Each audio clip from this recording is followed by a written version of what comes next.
כי מציון תצא תורה ודבר אדוני מירושלים כי מציון תצא תורה ודבר אדוני מירושלים.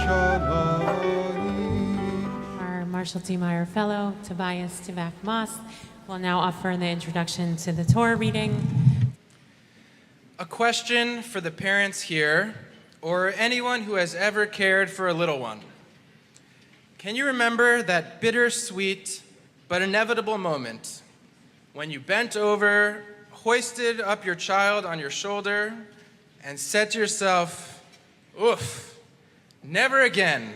This kid is just too old and too big for this. Well, certainly that last shoulder ride would have occurred well before the age of the kid being 16. But that's the likely age of Ishmael in the story that we read in just a moment. Hagar gave birth 14 years before Sarah did. So Ishmael must have been around 16 at the festival for Yitzchak's weaning.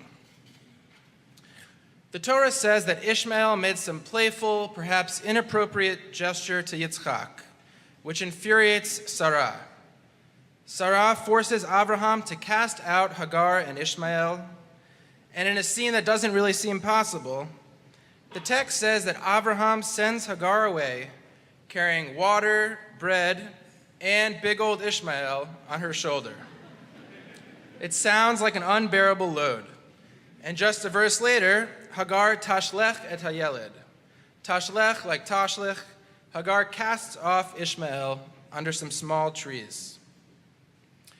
Many interpreters and translators try to avoid the physical implausibility of the scene. Some say, no, this actually happened when Ishmael was much younger, still a toddler. Others pick up on ambiguities in the Hebrew verbs and grammar and contend that Ishmael was just walking along with Hagar. I likewise see the implausibility of the scene and these textual ambiguities. And for me, they point to the central theme of this story from Hagar's perspective: disorientation. Hagar's expulsion marks an unanticipated, really unfathomable moment that completely upends her station in life, her worldview, her role, and her very purpose. In such moments of disorientation, the death of a loved one, losing a job, learning of an illness, or the breakdown of an intimate relationship, in those deeply disruptive moments, we don't see things as they truly are.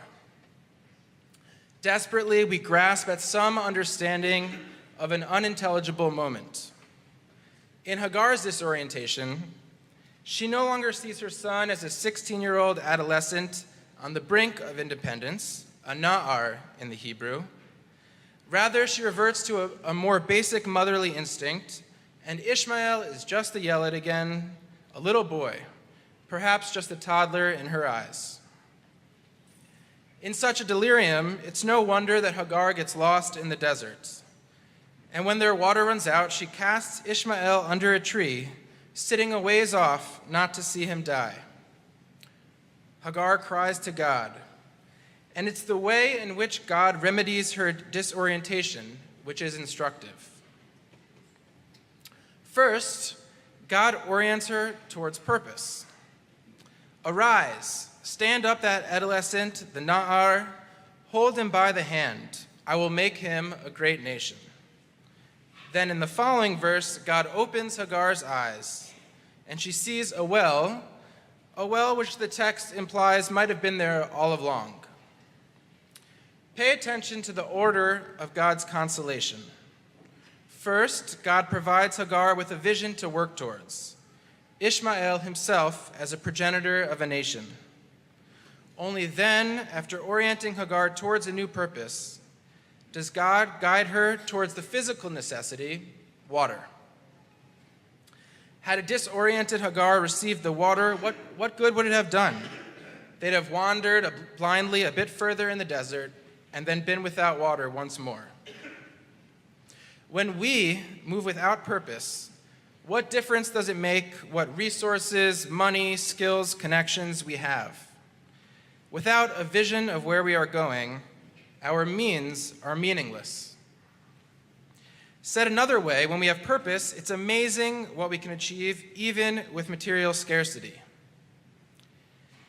In Viktor Frankl's ever-relevant work, Man's Search for Meaning, he quotes Friedrich Nietzsche about the primary importance of having a vision. The famous quote goes, "He who has a why to live for can bear with almost any how." Again, he who has a why to live for can bear with almost any how. Hagar's why had been bound to Abraham, to raising Ishmael as Abraham's son. And when this why was traumatically removed, she couldn't function anymore. When she cries out to God, she discovers her new why. And suddenly, she can deal with all the difficult hows of the desert.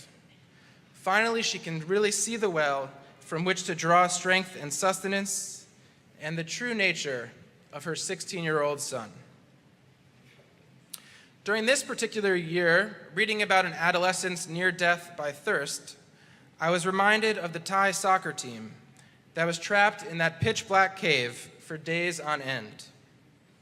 How did they keep their composure? How did they not fall into a disoriented panic?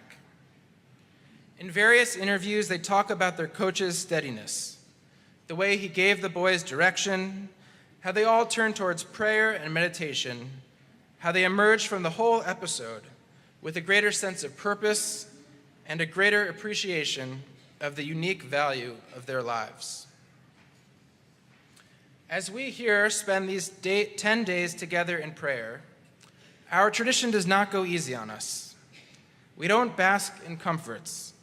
Rather, our tradition asks us to recall the most disorienting moments of the past year. In fact, the word chet, which we will keep referring to, it linguistically derives from missing the mark, missing the target. Our moments of chet were moments of disorientation, of not knowing where to direct ourselves, or even worse, knowing the right direction, but choosing otherwise. The path of teshuvah asks us to re-engage with those moments of disorientation, to come together here and, like Hagar, to cry out to God about our wayward wanderings of the last year. We hope to find our highest purpose, and while our communal liturgy places God as the ultimate why, our individual task is to articulate a more personal one. As we declare God's sovereignty, we each ask ourselves, what can I uniquely work towards that will help to manifest God's glory and presence on earth? As we pray for a world redeemed, we each ask ourselves, what vision will enable me to act morally in the year to come? Just like the year that has passed, this year will have its full share of difficulty, disruption, disappointment, disaster, disorientation. May we each find our unique vision and individual purpose, a why that will guide us through those troubled times, enabling us to celebrate the sweetness and goodness of life. Shana Tova.